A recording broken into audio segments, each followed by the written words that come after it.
All right, so we were joined from Jackson by Dr. Stanitia Davis, owner of Capital Foot Clinic, graduate of Tougaloo College. So we thank you so much for joining us. This is our entrepreneurship class here at Velma Jackson High School. I've got a room full here with me, and we are recording this for all of our friends at Madison County Schools, Madison Central High School, Ridgeland High School, Germantown High School, the Academic Options Center, and our YouTube channel. So thank you so much for taking some time out of your busy schedule for us today. Thanks for having me.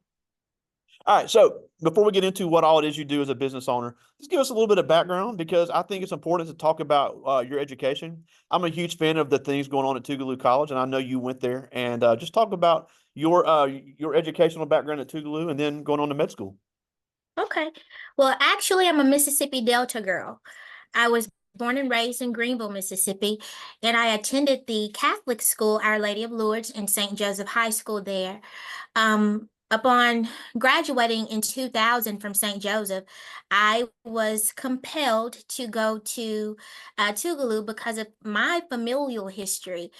Before it was Tougaloo, it was Daniel Hand School, and my grandmother attended there, as well as my mom and my aunts. One of my aunts, Dr. Peggy Wells, also went to Tougaloo, and she was the first African-American pediatrician to graduate from UMC. So that Wow. kind of, pushed me into medicine a little bit. At first, I wanted to do law because it was easy for me, and my parents didn't allow me to major in English, so I had to major in biology. Um, I'm glad I did. Uh, my goal was to become a neonatologist, but my sophomore year at Tougaloo, I spent a summer at Vanderbilt, and they placed me in the pediatric ICU, and I cried every day. And I knew that that wouldn't be good for me. So I was introduced to podiatry during the same program that summer, and it didn't gross me out. And so I said, hey, I'll try. And I ended up loving it just because of how informative it is to follow the foot with it telling you so much about what's going on with the body. Tougaloo prepared me tremendously and implanted me among so many who have been vital even in my career today in assisting me, figure out some things. So I'm so grateful for my educational background. Yeah, absolutely. And I'm a huge fan of what's going on at Tougaloo. We've had several alumni go there. I had some friends go there. I've never heard anybody say they had a bad experience at Tougaloo. And it's you get the HBCU experience, you're going to get a top tier education and unbelievable connections into your professional field. So I really encourage all of our young people to, if they're looking to go the HBCU route, even if you're going to community college first, to really consider Tougaloo because there are so many great things going on there. It is. It's an amazing school. And it prepared me for so much in life. A lot of people are freaked out by the campus. It's not the most modern, but it prepares you to deal with the minimal, to prepare you for what you're going to encounter later in life, just so you can be well-rounded. And I am so grateful for being there and being a part of that family. Absolutely. Now, and I was actually born in Greenville as well, so we're Oh, the same really? age, I so didn't know that. that's pretty cool. So we were born around the same time. I was Yeah. born at King's Daughters Hospital there in So was Greenville. I. Yeah. Yeah, so I have this Delta root. So now, obviously, you went to med school and you became a doctor. We have several students that have dreams of being a doctor, and look, you can be a doctor and not be an entrepreneur. Now, That's I don't know right. if you're familiar with Dr. Angela Shannon. She's a local GI doctor here in Flowood. She's Okay. also been a guest of this class, Oh, and she cool. said, yeah, she owns Happy Tummy's GI clinic in Flowood, and I'll never forget what she told this class about how she went to med school. She learned how to take care of patients. She was a great student in college. She learned so much about the GI system, how to do colonoscopies, how to take care of patients. But then she wanted to open her own practice, and she said, "I did not have a clue how to run a business." So even if somebody doesn't want to be a doctor, there's a huge learning curve when it comes to opening a business of any sort. So what are some things that you've had to learn as you've opened Capital Foot Clinic there in Jackson? Everything. Everything. Um, Medical school for me was so geared toward the clinical side of medicine. But they crammed everything business wise into a 1 hour class our fourth year. and that lasted for maybe a month or two. But that didn't prepare me nearly as much as I think I should have been prepared when it came to learning about the business. God blessed me to move back to Jackson, and this is where my mom is from. And because I went to Tougaloo, I felt more comfortable with coming here. And my first job was with Dr. Willie Lewis, a legend in my field. And he really didn't teach me the ropes, but he guided me and he let me fall on my own. Um, what I have been able to retrospectively appreciate is my ability to be patient, because you're not going to immediately make money when you graduate. That's not going to happen unless you are implanted in a bigger corporation or hospital setting. But what I did learn was all on my own about employees, having to pay overhead. I mean, you have to buy everything down to the Band-Aid, the furniture that they sit on. You have to do it all. And it can become overwhelming to a young 26-year-old girl who's eager to, be a doctor. It's more than treating the patient. You have to provide a place for them to come that is safe, that is regulated citywide. You have to pay for ordinances, that all of these rules, it comes at you so fast, it becomes so burdensome. Uh, so yeah, no, I was not prepared, like the other physician that you mentioned, but I've learned, and here I am. Yeah, and the funny thing is, there's a lot of great doctors around, all around the metro area, but I don't know very many that have an accounting background. So when it comes to taxes, when it comes, like you mentioned, overhead, paying the bills, you can be an unbelievable doctor, but that doesn't mean you're going to be a great business owner. So there's a lot of things that I think people don't think about when it comes to going into business for yourself. That's true. Um, I didn't think that I had to be responsible for those kind of things, because even in residency, I could just grab a Curlex. If I drop one on the floor, I could throw it away. And not that I can't do it now, but I'm more mindful not to do it because I have to pay for that. So it puts you in a more business savvy, responsible mode as well. I did not immediately have the luxury of buying a house or um buying things just because I wanted it. At first, I had to make sure that the business was covered first, and then I got paid. And that was one of the challenges for me and the hardest part. The blessing in it all is that I have supportive parents who have been very instrumental in me getting on my feet initially. And unfortunately, that's not something that everybody has. So you have to think and get a good accountant, that won't just see DR in front of your name and just run with it. And I'm so grateful for the one I have now. The first one, not so much, but we live and we learn. Absolutely. Now, something I think is interesting, and I've had other healthcare professionals as well. A mistake that a lot of entrepreneurs make is they try to be open all the time.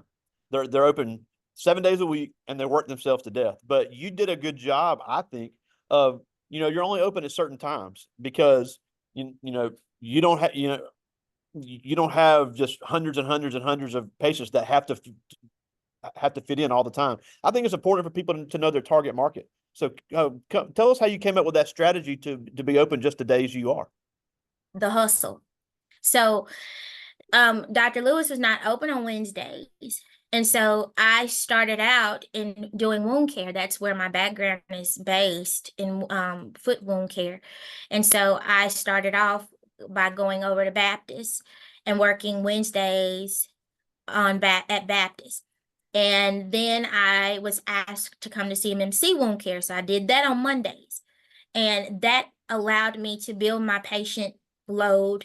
And because that was my specialty, I got a lot of referrals that way. And that was more lucrative than the bread and butter podiatry. So that helped me build. So I still didn't open those days when I stopped working at both. Um, at my office, I'm only here 2.5 days a week. And the other 2 days, I have been asked to come to Jackson High. So, being a community driven girl, I give back that way by going to their clinic on Mondays. And I was going to their main clinic before on Monday. So that's why I'm not here every day. I try to spread myself out. And that allows me to have different streams of income coming in where the office can run itself and I can look at my side jobs as something that provides for me and my child. Yeah, and that's the thing. Something I didn't even realize until I started doing this a few years ago is that the majority of entrepreneurs, especially around here in Jackson, they either have a part-time job or a full-time job separate to keep that steady income. Because, like you said, as an entrepreneur, you're not always guaranteed you're not always guaranteed that paycheck. You're not always guaranteed to have certain things. So if you're able to get benefits as a part-time employee or even as a full-time employee as a part-time entrepreneur, that can be a great strategy.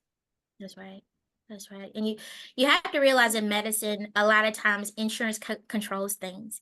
So you can charge $100 for a service, but once you run the insurance, they'll pick and choose what they want to pay you, and you have to write the rest off. So it's not a guarantee that you'll make the same amount every month. So having a steady income or a guaranteed check gives you some sense of stability in enabling you to pay your own bills.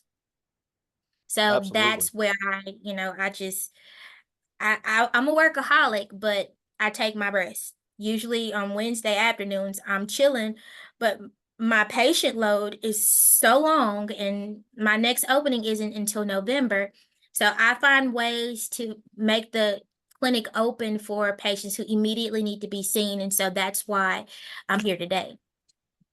Yeah, and and as someone that has used you as a patient, when I was having some ankle issues, it was interesting. The I don't know if I told you this. The way I found you was a Google search, and you Oh, were the top really? list, and yeah, you were the top list, and you had the best reviews. I had no idea you were the owner or you were the doctor there, but I used just simple marketing things to say, okay, who's the best foot doctor in Jackson? Because I was having some Mhm. foot issues I need to get taken care of. And then I saw obviously you have a social media presence with the company. So what are some ways that you market yourself? Obviously you've done a lot in the community to get word of mouth and get a patient load. But what are some other ways you market yourself? Because you could be a great doctor, but if you're not marketing your business, it's hard to have those customers. I'm really good at marketing, and I do manage our Facebook page, and I kind of have fallen off with that a lot. You mentioned Google reviews. They can be good and they can be bad. They have sent me to therapy, well, been a part of my therapy sessions, just because, sometimes you have to understand, not only in medicine, but in life, you're not going to mesh with everybody, and everybody's not going to be happy. I mean, you'll be surprised about how many people complain about the fan being on or a chair being uncomfortable. And I mean, you work so hard, you use your savings to pay for where they're coming. And people treat medicine these days like it's a restaurant. So I'm glad that you were able to search through those reviews and find some good in me. And I hope that you were able to believe otherwise if you read anything, but that makes me who I am. And two, I wouldn't want to go to anybody that was perfect. We're all human and we make mistakes, but um in marketing means I would try, I'm going to give that to a lot of my friends. If somebody has something wrong with their foot, I'll get tagged in things all the time on Facebook. Oh, go to her, and it's humbling to me. Because sometimes I think I never feel like I know everything. I never feel like I'm doing enough. But if they think that much of me, I think I'm doing something. And I'm starting to grasp and accept that. Marketing is something that Dr. Lewis never told me that we needed to do. He said that if you're good enough, your name will speak for itself. So we never had an ad in the paper or the phone book when I first started in 2012.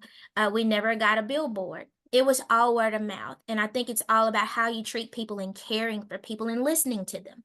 Now, listening to them is one thing, and them caring what they want from the visit is another. The unfortunate part is that you cannot respond to negative feedback because of HIPAA. But always remember there are three sides to every story: yours, theirs, and the truth. Yeah. But if you treat people kind, it'll be reflective in how busy you are. And I'm grateful that I'm always busy. Absolutely. Because yeah, it took me several weeks to get the appointment I needed. Now, the last thing I want to talk about before I get to the students' questions. Obviously, there are not a lot of female doctors in the country, and there's definitely not a lot of black female doctors. And there's getting to be more and more, but there's let's be honest, there's really not a whole lot, not as many as there should be. So, there was a time when young black kids really couldn't dream of being a doctor because it wasn't possible. But a lot of things have changed. A lot of resources have changed. A lot of avenues have changed. So just because we have kids in here with all type of business ideas, just because it hasn't been done before doesn't mean it cannot be done. It's Because I true. always say you can be the first at something, but you can also be the best at something. So what type of challenges have you faced being a double minority in a field that's always been dominated by white men? You'd be surprised.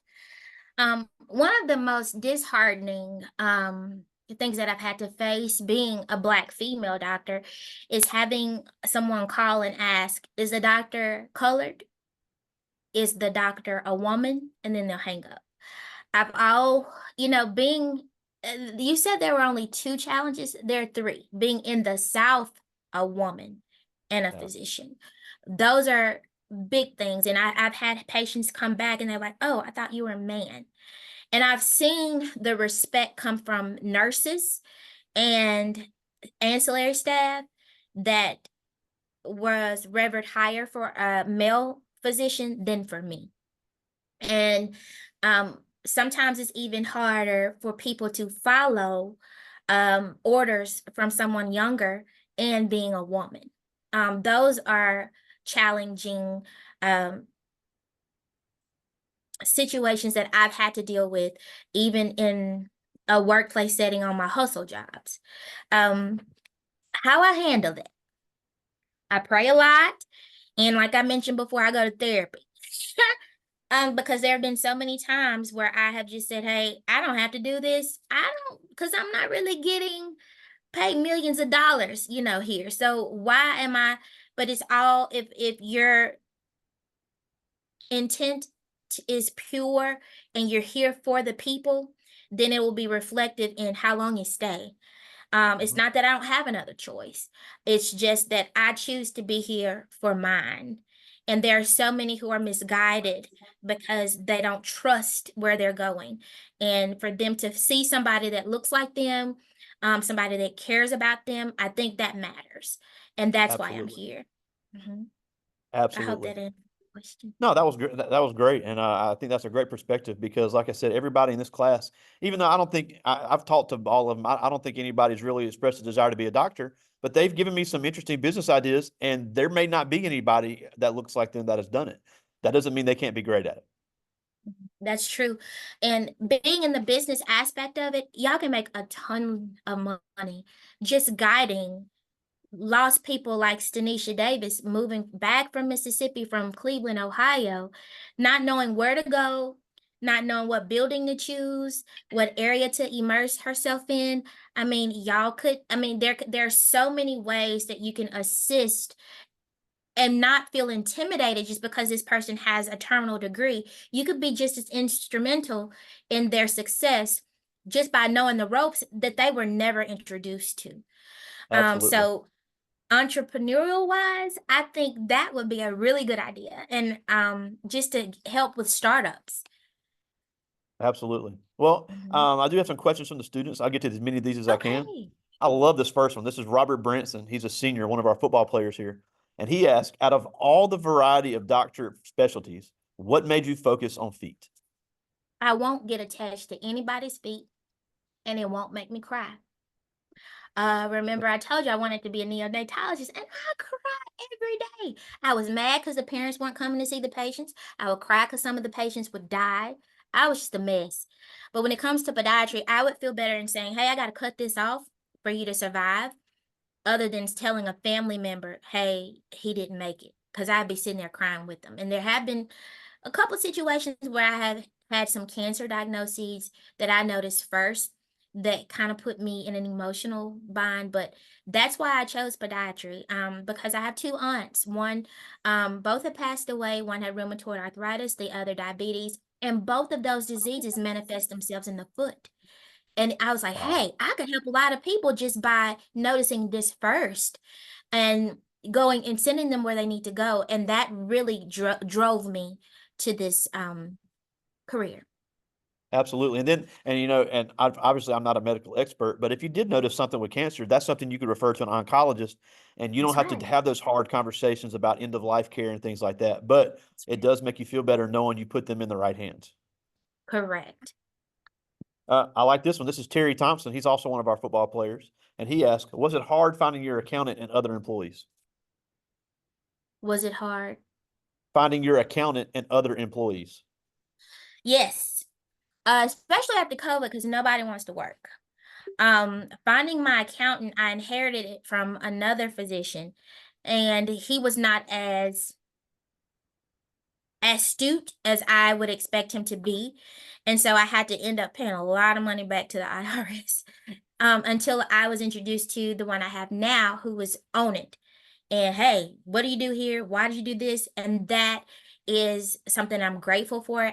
It's not that you get lucky, but you do, you just have to trust the people that you employ.